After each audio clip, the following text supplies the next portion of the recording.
A paz do Senhor Jesus para todos que alcançaram a graça de viver mais um dia. Amém? Amém. A gente está, como família, eu, André e Sara, estamos aqui mais uma vez, né, para a gente dar continuidade, seguimento àquilo que o Senhor tem colocado no nosso coração a respeito da leitura do Novo Testamento. Nós vamos retomar hoje, no dia de domingo, amanhã de domingo, o livro de Mateus, no capítulo 16. Então, a gente convida vocês a pegarem suas Bíblias, seja ela um aplicativo, seja ela uma Bíblia de papel, não importa. Importa é que vocês ouçam, participem do vídeo, conhecendo a palavra de Deus, né? Então a gente convida vocês a terem a leitura de vocês para acompanhar, né? E o importante é que a gente faça sempre isso, que a gente não apenas ouça o que as pessoas estão dizendo, mas que a gente busque conhecer a verdade, né? Porque de nós não temos nada, mas o Senhor deseja nos instruir, nos dar sabedoria, nos trazer o conhecimento da verdade. E eu creio, a nossa família crê, por isso nós estamos aqui, mais uma vez, que a direção do Espírito Santo é que faz isso em nós, né? É que o Espírito de Deus é que vem nos revelar através da leitura da palavra, da meditação, do estudo, né?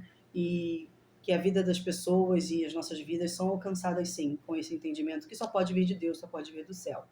Então, a gente convida vocês a fazerem a leitura junto com a gente, amém? E se precisar, a gente aconselha que voltem ao vídeo, ouçam mais uma vez, acompanhem mais uma vez. E quem gosta de tomar nota, tome suas notas, né? Porque a gente também precisa se esforçar naquilo que diz respeito ao aprendizado da verdade. Em quantas coisas nós nos dedicamos, né? Em quantas coisas nós consumimos, deixamos consumir o nosso tempo. E se há algo em que a gente deve priorizar, é a vontade de Deus e a verdade de Deus para as nossas vidas. E a gente vai encontrar isso aqui, esse grande manual de vida, que é a Bíblia, né? Esses princípios de Deus estão conosco há mais de 2000 anos e têm nos ensinado a cada dia e em cada situação, em cada dúvida, Deus tem nos dado a estratégia através da leitura da Bíblia, da palavra dele, né? Se eu quero ouvir a voz de Deus, eu posso simplesmente falar com ele em oração e buscar uma resposta na Bíblia. E é por isso que a gente está aqui fazendo essa leitura do Novo Testamento, tá bom? Vamos lá em Mateus capítulo 16. Eu vou começar, o André vai dar seguimento, depois a Sarinha que está ali atrás vai terminar para a gente, tá bom? A Bíblia que eu estou, ela tem uma tradução e diz a epígrafe assim: um sinal do céu pedido pelos fariseus e saduceus. E chegando-se os fariseus e saduceus, para o tentarem, pediram-lhe que lhes mostrasse algum sinal do céu. Mas ele respondendo, disse-lhes: quando é chegada a tarde, dizeis, haverá bom tempo, porque o céu está rubro. E pela manhã, hoje haverá tempestade, porque o céu está de um vermelho sombrio. Hipócritas, sabeis discernir a face do céu e não discernis os sinais dos tempos. Uma geração má e adúltera pede um sinal, e nenhum sinal lhe será dado, senão o sinal do profeta Jonas. E deixando-os, retirou-se. E passando seus discípulos para o outro lado, tinham esquecido de trazer pão. E Jesus disse-lhes: adverti, e acautelai-vos do fermento dos fariseus e saduceus. E eles arrazoavam entre si, dizendo: é porque não trouxemos pão. E Jesus, percebendo isso, disse: por que arrazoais entre vós, homens de pequena fé, sobre o não terdes trazido pão? Não compreendeis ainda, nem vos lembrais dos 5 pães para 5.000 homens, e de quantos cestos levantastes? Nem dos 7 pães para 4.000, e de quantos cestos levantastes? Como não compreendestes que não vos falei a respeito do pão, mas que vos guardasseis do fermento dos fariseus e saduceus? Então compreenderam que não disseram que se guardassem do fermento do pão, mas da doutrina dos fariseus. Aí você continua, né? Isso. Versículo 13. A confissão de Pedro. Indo Jesus para a região da Cesareia de Filipe, perguntou a seus discípulos: quem os outros dizem que é o Filho do Homem? E eles responderam: uns dizem que é João Batista, outros dizem que é Elias, e outros dizem que é Jeremias ou um dos profetas. Ao que Jesus perguntou: E vocês, quem dizem que eu sou? Respondendo Simão Pedro disse: O Senhor é o Cristo, o Filho do Deus vivo. Então Jesus lhe afirmou: Bem-aventurado é você, Simão Bar-Jonas, porque não foi carne e sangue que revelaram isto a você, mas meu Pai que está nos céus. Também eu digo que você é Pedro, e sobre esta pedra edificarei a minha igreja, e as portas do inferno não prevalecerão contra ela. Eu lhe darei as chaves do reino dos céus. O que você ligar na terra terá sido ligado nos céus, e o que você desligar na terra terá sido desligado nos céus. Então Jesus ordenou aos discípulos que não dissesse a ninguém que ele era o Cristo. E você, Sara, agora, a partir do versículo 21. Jesus predisse sua morte e ressurreição. Desde aquele momento, Jesus começou a explicar aos seus discípulos que era necessário que ele fosse para Jerusalém e sofresse muitas coisas nas mãos dos líderes religiosos, dos chefes dos sacerdotes e dos mestres da lei, e fosse morto e ressuscitasse no terceiro dia. Então Pedro, chamando-o à parte, começou a repreendê-lo, dizendo: Nunca, Senhor, isso nunca te acontecerá. Jesus virou-se e disse a Pedro: Para trás de mim, Satanás. Você é uma pedra de tropeço para mim e não pensa nas coisas de Deus, mas nas dos homens. Então Jesus disse aos seus discípulos: Se alguém quiser acompanhar-me, negue-se a si mesmo, tome a sua cruz e siga-me. Pois quem quiser salvar a sua vida, a perderá. Mas quem perder a sua vida por minha causa, a encontrará. Pois que adiantará ao homem ganhar o mundo inteiro e perder a sua alma? Ou o que o homem poderá dar em troca de sua alma? Pois o Filho do Homem virá na glória de seu Pai, com os seus anjos, e então recompensará a cada um de acordo com o que tenha feito. Garanto a vocês que alguns dos que aqui se acham não experimentarão a morte antes de verem o Filho do Homem vindo em seu reino. Amém. Esse capítulo é um capítulo menorzinho, né, dos outros que a gente tem lido, mas é lindo demais, né? E o Senhor tem falado conosco durante toda a semana. Deus tem preparado o nosso espírito, né, para que a gente pudesse fazer essa leitura, porque muitas vezes a gente consegue fazer a leitura, mas não consegue alcançar o entendimento. É claro que a gente não vai alcançar entendimento pleno, né? Assim, às vezes na primeira leitura você não consegue compreender todo o texto, todo o capítulo. Mas a nossa busca por esse entendimento é que vai trazer, através da nossa intimidade com Deus, as revelações que o Espírito de Deus tem para nos ensinar, né? Acerca de como a gente entende o texto, o contexto e as aplicações desse texto na nossa vida de hoje. Né? É o que a gente tem buscado no Senhor. Tá bem aí, amor? Você quer falar sobre alguma coisa agora ou começa a leitura? Pode começar a leitura. Como de costume, né, antes de nós fazermos a leitura, eu e a André, a gente costuma conversar sobre algumas questões que Deus vai trazendo ensinamento, né, vai despertando no nosso coração e essas coisas vão entrando, sabe? E vão ficando marcadas na nossa alma. E eu vou começar. Hoje eu consegui organizar um pouquinho melhor. Eu vou fazer como está aqui no livro, né? Como está na Bíblia. Eu vou fazer do 1 ao 28, tá? Sobre a parte que eu li, a respeito do sinal que os fariseus e saduceus pedem a Jesus, né? E depois sobre o fermento dos fariseus. Eu anotei assim.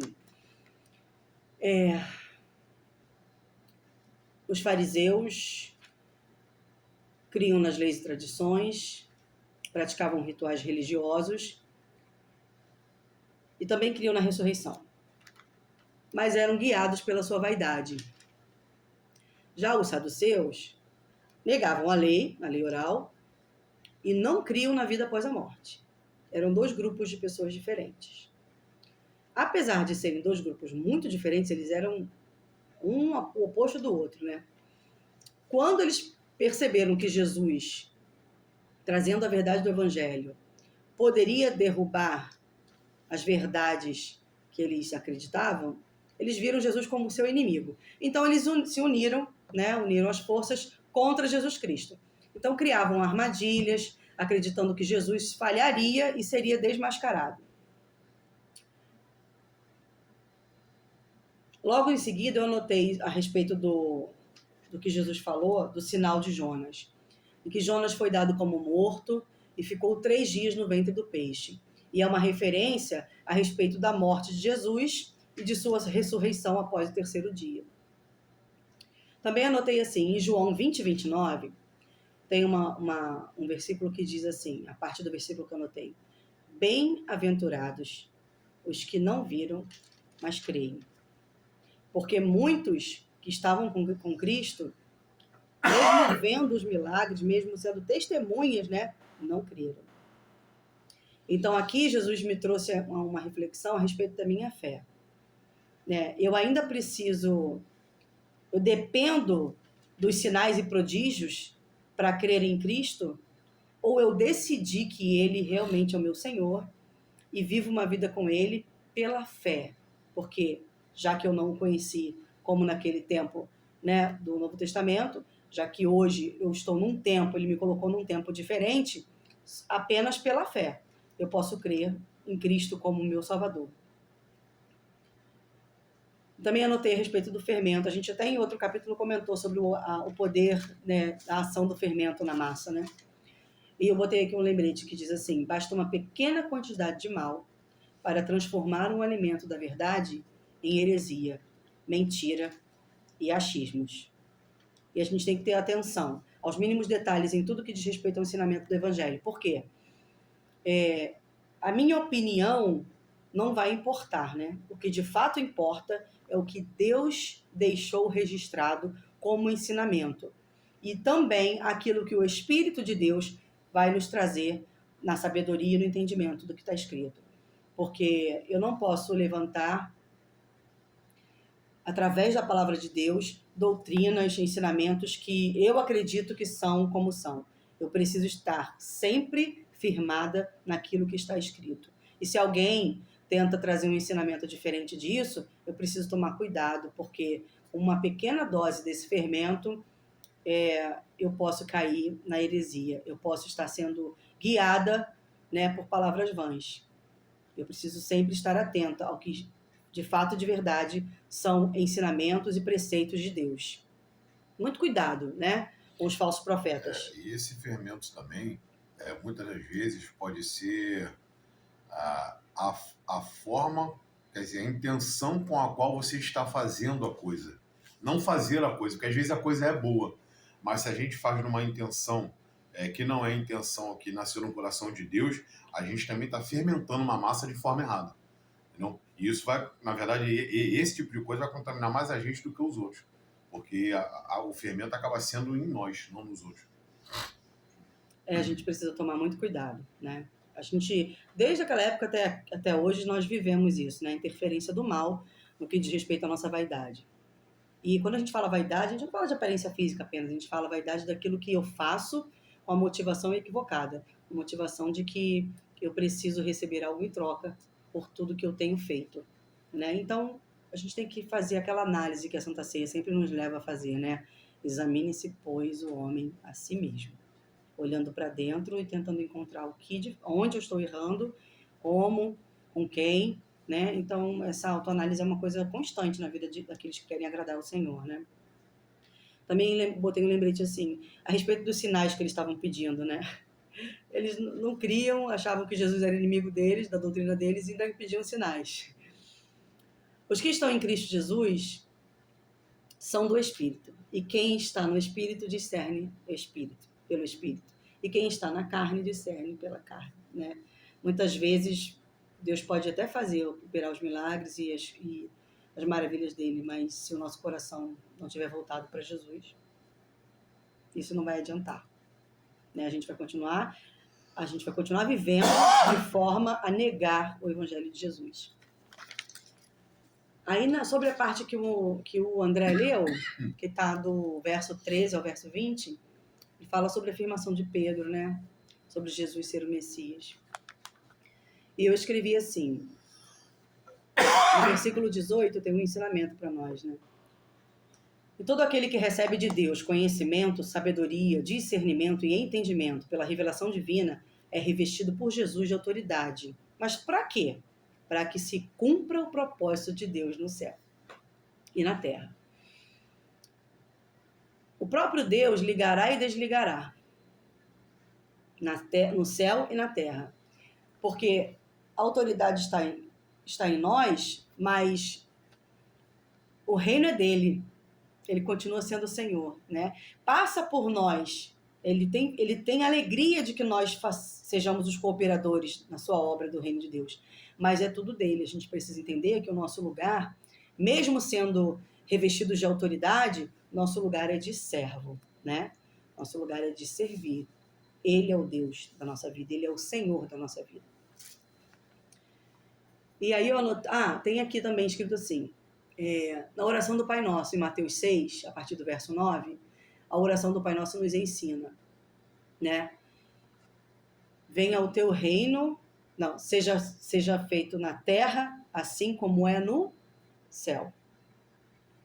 Ligando as nossas atitudes aqui na terra, como as coisas que são feitas no céu, as coisas perfeitas, né?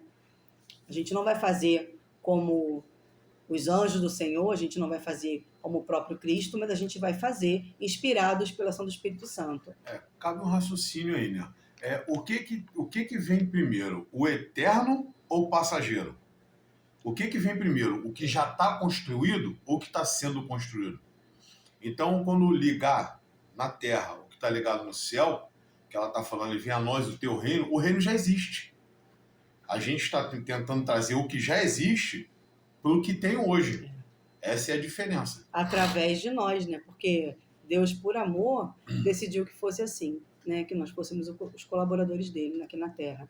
Então, é o que o André falou. O que importa mais? Por exemplo, a adoração, o louvor a Deus. Deus já é adorado, já é entronizado pelos anjos diariamente, né?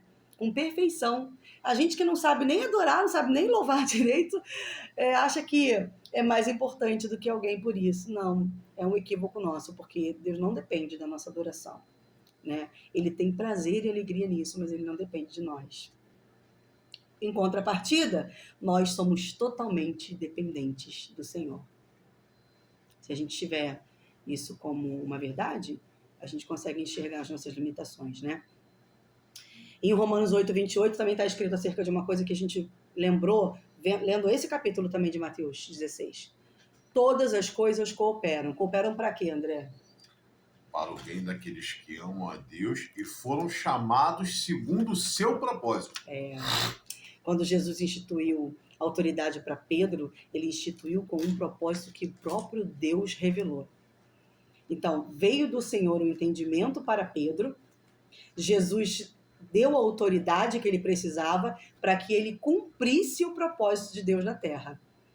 Entende que o entendimento, a sabedoria, conhecimento, discernimento, tudo isso vem do Senhor, não vem de nós, né? Apesar da gente se achar o máximo às vezes, vem do Senhor. O próprio Cristo, porque eu reconheço ele como meu Senhor, como filho do Pai, filho do Deus vivo, o próprio Cristo me reveste da autoridade que eu tanto vou precisar para cumprir o propósito de Deus através da minha vida, né? Então a gente começa a entender que colaborar com o reino de Deus passa por mim, não é feito por mim, passa por mim. A gente volta por vem a nós o teu reino. É isso aí.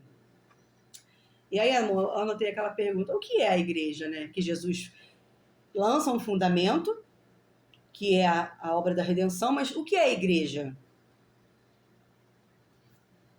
Você pode responder? Para eu responder? Pode. A palavra de Deus diz que Deus não habita em templos feitos por mão de homem. E tem muita gente achando que igreja é um templo, é um lugar onde a gente tem que ir adorar. Só que esse lugar somos nós. Nós somos o templo de Deus. Nós fomos construídos pelas mãos de Deus, sendo o templo dele, templo do Espírito Santo, certo? Então eu entendo a igreja como uma reunião de templos. Como é que funciona isso? É na comunhão que se forma a igreja. A igreja não são 4 paredes. A igreja são pessoas, são templos reunidos e adorando ao Pai. Isso é a igreja. Amém? E a gente fala, aprendeu, né? E a gente fala sempre, a comunhão não é uma reunião de pessoas, a comunhão num lugar e num espaço de tempo, né? A comunhão é a reunião das pessoas que são filhos de Deus, que são templos do Espírito Santo e que estão reunidas, né, para tratar das coisas do reino de Deus, né? Para viver as coisas do reino de Deus. E isso é a comunhão. Eu vou deixar uma pergunta na nossa aqui, visão, tá? Isso, eu vou deixar uma pergunta aqui que eu fiz uma vez com uma pessoa que estava falando justamente sobre isso, né? Da igreja, não sei o quê. E eu fiz uma pergunta, eu não vou responder não, vou deixar vocês pesquisarem e vocês responderem. Eu já tenho a resposta. Por isso que eu fiz a pergunta. Só meio parecido com Jesus, eu pergunto já sabendo a resposta. Quer dizer, a resposta que eu tenho, porque como a gente faz aqui, eu costumo buscar um esclarecimento dentro da palavra, não o que eu acho. Então eu fiz uma pergunta uma certa vez com uma pessoa que estava falando sobre esse lance de igreja, a gente entrou nesse assunto. E eu fiz a seguinte pergunta: aonde era o templo da igreja de Jesus? Fiz só essa pergunta. E até agora eu não tive resposta não, dessa pessoa. A gente Tá? sabe que Jesus frequentava o tabernáculo para ensinar e tudo mais, né? Mas o que ele está falando é onde era o lugar físico que Jesus precisava se encontrar, É isso. dependendo daquele prédio, daquela instituição para pregar o evangelho. Entendeu? Até porque se a gente for ver os evangelhos, normalmente aonde ele aplicava, ele praticava a mesa, que era o ensino, a comunhão e tudo mais, não era no templo. O templo era para ensinamento. Então ele praticava o evangelho era nas casas. Do lado de fora. Na maioria das vezes, a mesa era nas casas das pessoas. Por quê? Porque é isso que importa para Jesus. O que importa para Jesus são as pessoas. É ter comunhão. Falar das coisas de Deus. Como a gente falou, a comunhão é uma reunião de pessoas para falar sobre as coisas de Deus. Fazer como a palavra diz para a gente fazer. Trazer à memória o que nos dá esperança. E o que nos dá esperança? É a nossa redenção, é a salvação de Jesus Cristo. Então, o nosso assunto vai girar sempre em torno disso, quando a gente entende a redenção, a salvação de Jesus Cristo. Igrejas chamados para fora, né, gente? Isso. Não chamados para dentro. O que a gente faz? A gente frequenta, né, ambientes e lugares onde as pessoas podem nos fornecer um alimento espiritual, que a gente fala da palavra, e a gente é alimentado para então lá fora a gente frutificar. A gente encontrar as pessoas que precisam ouvir a verdade, né? As pessoas que Cristo quer alcançar, né? Então a gente crê assim, tá bom? Eu anotei também uma diferençazinha aqui, quando Jesus fala sobre esta pedra edificarei, eu botei assim, diferença entre esta e essa. Esta está no presente e tem proximidade com o objeto, né? E essa seria num passado recente e distante. É mais ou menos assim, ó, o celular está perto de mim, ó. Este celular. Se o celular está longe, é esse celular. Isso, por aí. E aí, através dessa diferença, a gente entende que a pedra, o fundamento da igreja de Cristo, é a própria obra da redenção. O que é a obra da redenção? O sacrifício de Jesus, morte na cruz e ressurreição. Então a gente deixa de ser escravo do pecado do nosso inimigo e porque fomos comprados pelo preço de sangue de Jesus, nós temos um novo dono. Entende? Que antes o nosso dono era outra pessoa, que é o nosso inimigo, que nos alimenta de pecado, que nos distancia de Deus. E agora, pelo sacrifício de Jesus na cruz e pelo seu sangue, pela ressurreição, todos que cremos nele, que cremos na ressurreição de Cristo, temos um novo dono. Jesus foi lá, pagou com preço de sangue, ressuscitou e nos deu a vitória. Ele nos resgatou. Essa é a obra da redenção. E aí passamos a ser escravos de quem? Do próprio Cristo, né? Deus, ele escolheu nos resgatar, mas mesmo sendo escravos, ele nos trata como seus filhos. Sabe aquela pessoa assim, que pode te prejudicar e decide não te prejudicar? Deus fez isso com a gente. Na verdade, tem todo o direito. Ele tem todo o direito sobre nós. Pode fazer o que bem entender conosco. Mas ele decidiu, por amor a nós, decidiu nos chamar como filhos, mesmo sendo a gente escravo. A gente nem é servo, a gente já ouve muito, mas a gente tem aprendido que a palavra é escravo mesmo. Porque eu era escrava do pecado. No original, o simbolismo da palavra é escravo. Eu era escrava do pecado, eu era guiada pelo pecado. Hoje eu sou guiada por um Deus, né? Porque eu escolhia crer na obra da redenção de Cristo. Então a gente sai dessa vida com pecado e entra numa vida com Deus. Mesmo sendo escrava, ele me torna sua filha. Então, a minha vida vai se tornar uma vida diferente mesmo. Quando eu sofro esse resgate por Jesus Cristo, a minha vida muda. O meu entendimento muda, né? O meu interior muda. Começam os processos de cura, os processos de libertação, os processos de renúncia, porque Cristo, estar com Cristo também é renunciar. Quer falar, amor? Pode falar. Mas para isso não basta só a gente saber o que é a redenção, não, tá? A gente precisa entender que a gente tem que, de fato e de verdade, se entregar a essa redenção, a esse senhorio de Jesus na nossa vida. Né? Porque a gente, como a gente leu ainda agora, todas as coisas cooperam para o bem daqueles que amam a Deus e tudo mais. Então, a gente precisa entender que a gente precisa entregar a nossa vida de verdade como escravos de Cristo e viver para Cristo. Amém? É isso. Assim, como ele nos concede ser filhos dele por adoção, a gente até tem acesso à sua herança, que são as bênçãos de Deus, mas a principal herança é a eternidade. Né? Esse é o grande propósito. E tudo que eu faço, e todas as coisas cooperam, porque o fim das coisas vai ser melhor. E o fim das coisas é a eternidade com ele. Né? A gente precisa lembrar disso. Eu vou ter acesso às bênçãos aqui na Terra? Claro que vou. Deus tem prazer em nos abençoar. Ele cuida de nós mais que lírios dos campos, mais do que as aves do céu que não trabalham e tem seu alimento. Né? Mas, mesmo assim, essa não é a minha motivação maior. A minha motivação maior é estar com Cristo na eternidade. E, gente, se a gente não tem prazer em estar com Cristo hoje, você vai ter prazer em viver uma eternidade com Ele?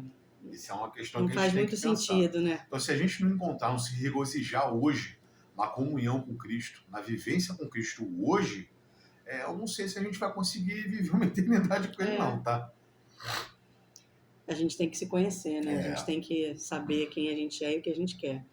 Mas vamos lá, em 1 Pedro, eu anotei também, 1 Pedro 2, 4, 6. O próprio Pedro diz assim, ele mostra lá, eu anotei só coisa, mas eu não botei o versículo. 1 Pedro 2, 4. Ele mostra ali que ele é um grande exemplo de líder. Mas a igreja é de Cristo. Então, em Jesus Cristo, nós temos acesso ao reino dos céus e prevalecemos contra as portas do inferno, porque Jesus tem a chave do reino dos céus. E ele já foi lá e já venceu as portas do inferno, quando pegou a chave da morte, né? Da vida da morte. Você quer ler, amor, 1 Pedro pra gente? Rapidinho? 1 Pedro 2, de 4 a 6. Só para não ficar nenhuma dúvida. Porque muitas vezes a gente acredita que Pedro, né, foi o único escolhido, né, e Pedro. E para cair toda idolatria por terra, em nome de Jesus, o próprio Pedro fala a respeito de quem Jesus é e de quem ele é. Né? Pedro 2, do 4 ao 6, diz assim, chegando-se a ele, a pedra que vive, Pedro, rejeitada, sim, pelos homens, mas para com Deus eleita e preciosa. Também vocês, como pedras que vivem, são edificados, casa espiritual, para serem sacerdócio santo, a fim de oferecerem sacrifícios espirituais agradáveis a Deus, por meio de Jesus Cristo. Vai até onde? Então tá bom, acho que é só até o 6 mesmo. Então o que acontece? O próprio Pedro diz pra gente assim, olha, eu sou uma pedra, né? Por amor a Deus, assim, mas vocês também são. Ele não é a única pedra. A rocha fundamental do evangelho é Cristo, ok? E nós, assim como Pedro, pelo amor do Senhor, pela misericórdia, graça, fomos também chamados, como é que ele falou? Fomos também chamados como pedras. Vocês podem ler em casa com calma. 1 Pedro 2, do 4 ao 6. Aqui não tem chamado, não. São edificados aqui, ó. Como pedra. No versículo 4. São edificados como casa espiritual para serem sacerdócio santo. Como casa espiritual para serem sacerdócio santo. Então a gente também é pedra, a gente também faz parte dessa igreja, que é de Cristo, não é de Pedro, tá? Que não fique nenhuma dúvida no nosso coração a respeito de quem é o fundamento. né? O fundamento é e sempre será a obra da redenção de Jesus Cristo. Ele foi lá na cruz, morreu por nós, veio como homem na terra, morreu e ressuscitou, para que a gente pudesse hoje ser alcançado pela palavra de Deus e ter a oportunidade de redenção dos pecados e uma vida com Deus aqui na terra e uma vida na eternidade. Amém? Então, se restar alguma dúvida a respeito disso, quem tem o nosso contato no WhatsApp pode até entrar em contato com a gente, tá, gente? A gente não está fechado às discordâncias, a dúvidas, não. Muito pelo contrário, a gente quer crescer na palavra e a gente entende que muitos dos nossos irmãos sabem mais do que nós e podem nos ajudar nesse crescimento, tá? Na verdade, a gente até pede que isso seja feito. Se você quiser comentar, tirar alguma dúvida sobre o vídeo, entre em contato com a gente no WhatsApp ou bota um comentário aí abaixo do vídeo, tá bom? Eu continuei aqui a respeito disso, fiz uma pergunta para mim mesma. A Sara vai ler para a gente que eu deixei separada ali com ela. Quem é o meu Senhor? Deuteronômio 30, filha. Tá marcado aí, né? Versos 15, 16. Pode ler depois em casa, ler com calma. Deuteronômio 30, do 15 ao 19. Pode ler, Sarinha, pra gente. O 15, 16 e 19, por favor. Vejam que hoje ponho diante de vocês vida e prosperidade, ou morte e destruição. Pois hoje ordeno a vocês que amem o Senhor, o seu Deus. Andem nos seus caminhos e guardem os seus mandamentos, decretos e ordenanças. Então vocês terão vida e aumentarão em número. E o Senhor, o seu Deus, os abençoará na terra em que vocês estão entrando para dela tomar posse. 19. Hoje invoco os céus e a terra como testemunhas contra vocês, de que coloquei diante de vocês a vida e a morte, a bênção e a maldição. Agora escolham a vida, para que vocês e seus filhos vivam. Então, assim, Posso dar uma sugestão antes? Pode. Não lê do 15 ao 16, não. Lê do 16 pro 15. Vocês vão entender melhor. Faz o contrário, porque Faz talvez um traga um esclarecimento. O que acontece?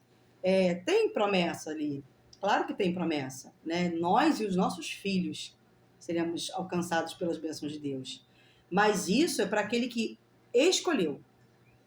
Isso é para aquele que usou o seu livre-arbítrio e fez uma escolha pela vida e pelo bem. Então, assim, Deus nos ensina, olha, 2 caminhos, né? Porque não tem um caminho do meio, gente.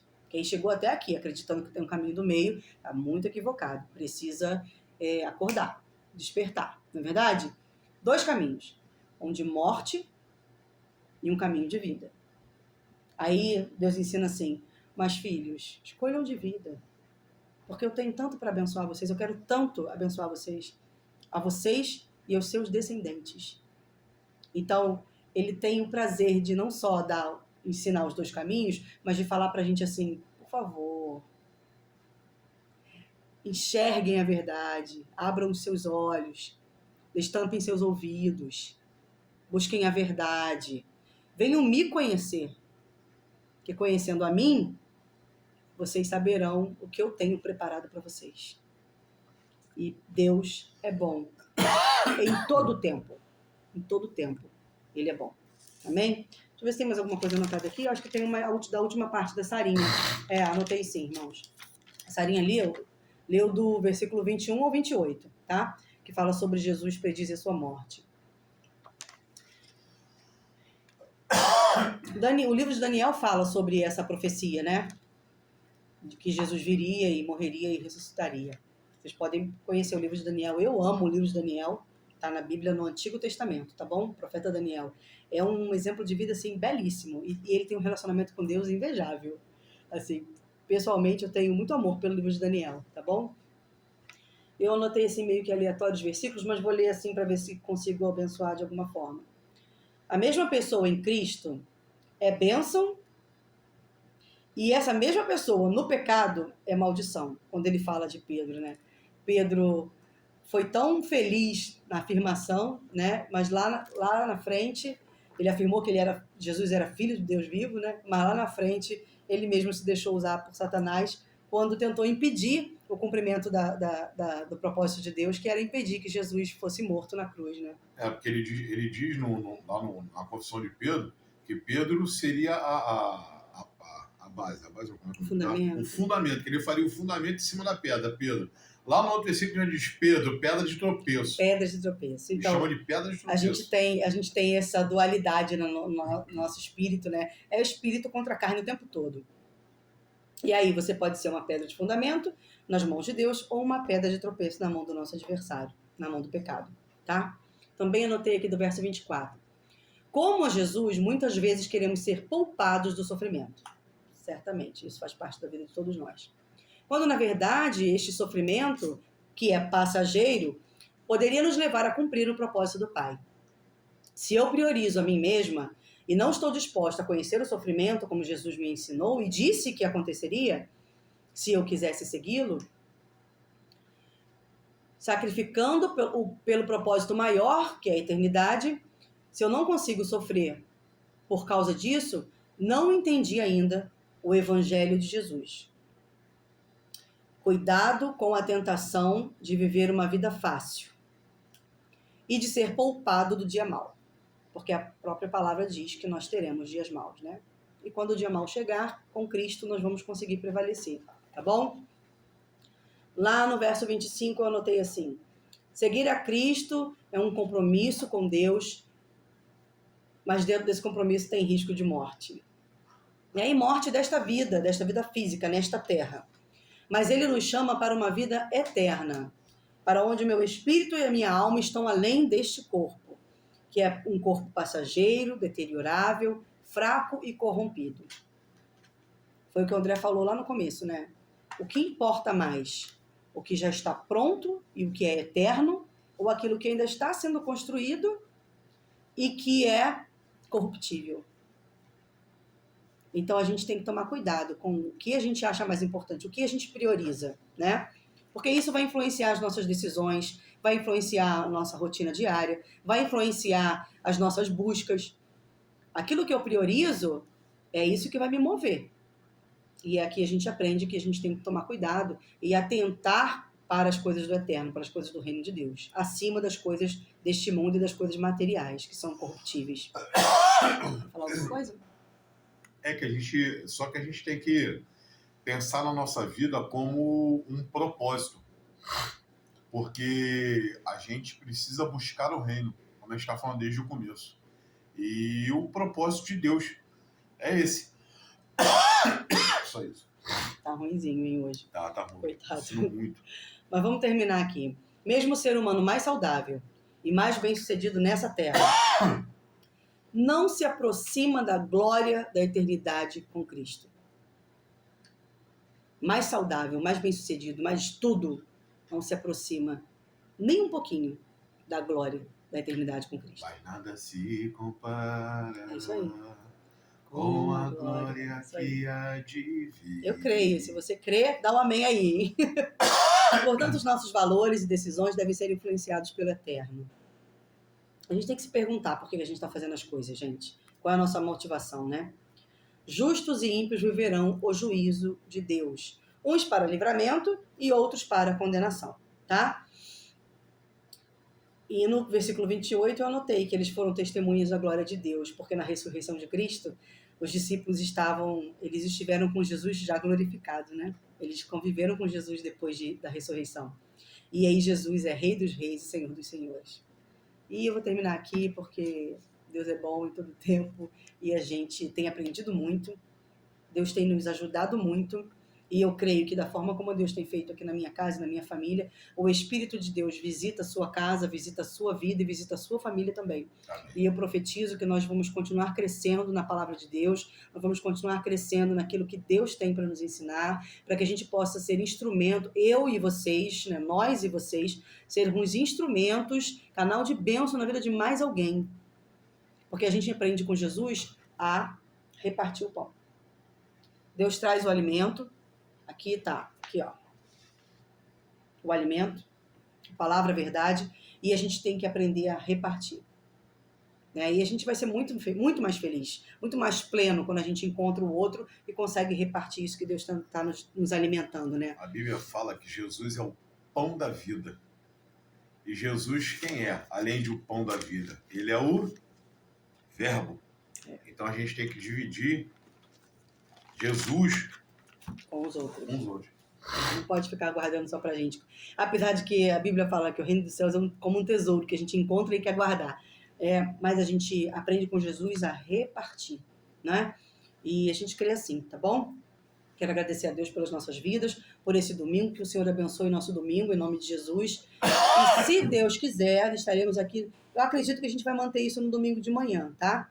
A gente fala assim, se Deus quiser. A gente faz os nossos planos, mas cabe ao Senhor, né, o dia de amanhã. E a gente vai confiar que, se Deus quiser, domingo que vem a gente vai estar aqui com o capítulo 17 do livro de Mateus, tá bom? Fiquem com Jesus, um bom domingo a todos, em nome de Jesus. Beijo. Graça e paz, galera. Beijo, fiquem com Deus. Beijo.